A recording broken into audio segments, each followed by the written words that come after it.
Olá, tudo bem? Veio para mais uma aula, não é verdade? Eu sou a professora Gisele Manhães, você está no Estação Educação, na série Português na Prática. E você sabe o que nós vamos trabalhar hoje? Bom, você já observou que alguns verbos têm uma regência diferente daquilo que é falado no dia a dia? Verbo namorar. Como é que você monta uma frase para falar um verbo namorar?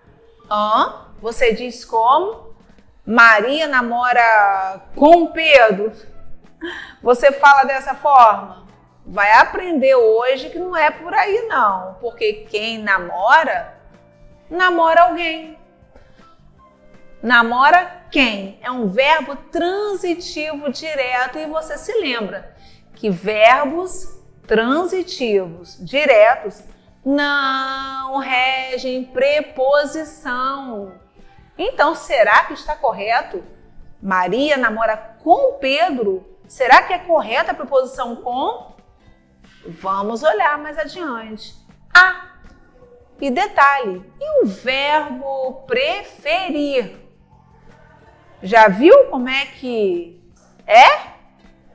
Quem prefere algo a outra coisa. O verbo preferir pode ser transitivo direto, pode ser transitivo indireto, pode ser transitivo direto e indireto ao mesmo tempo. E você sabe que quando o verbo é transitivo indireto, rege preposição. E no caso de preferir, a preposição que nós vamos usar é a preposição a. Quem prefere o quê?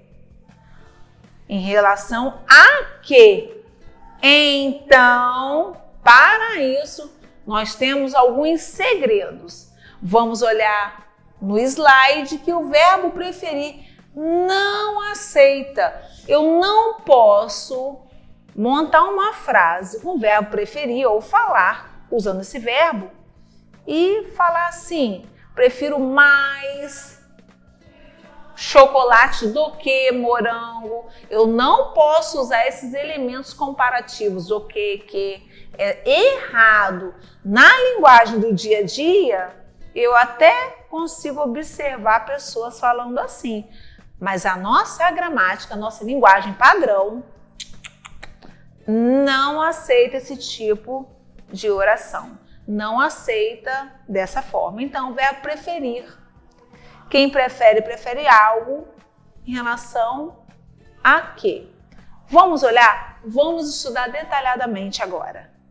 Como já falei, namorar, verbo transitivo direto, olha, sem preposição, não uso preposição com. E o verbo preferir, no sentido de dar preferência a algo, a alguém, dar primazia a alguém, a algo, gostar mais de ou escolher. Nesse sentido aqui, querer algo antes, pode até estar nesse sentido, que é o sentido que vai aparecer, mas eu não posso usar advérbios, mais, menos, muito mais. São advérbios de intensidade, não posso usar, tá errado, e nem elementos comparativos. Vamos para os exemplos, eu trouxe aqui o verbo namorar, Marcos namora Maria, quem você namora, eu namoro Carlos. Não se usa preposição com.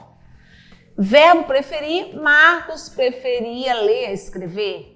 Não vai ficar falando, Marcos prefere muito mais ler do que escrever, errado. João prefere chocolate a sorvete, Henrique preferia reuniões pessoais a reuniões virtuais, sabendo que o verbo preferir é transitivo direto. Henrique preferia o quê? Reuniões pessoais. Em relação a quê? A reuniões virtuais. Quando o verbo preferir é transitivo indireto, a única preposição que pode ser usada é a preposição a. Então, anota aí na sua agenda. E aí, gostou da aula? Hoje aprendemos um pouco da regência de alguns verbos, ou seja, regência verbal. Uma parte da nossa língua portuguesa. Anotou? Então, hoje, 2 verbos importantes para o nosso dia a dia. Obrigada pela sua atenção. Então, até uma próxima aula.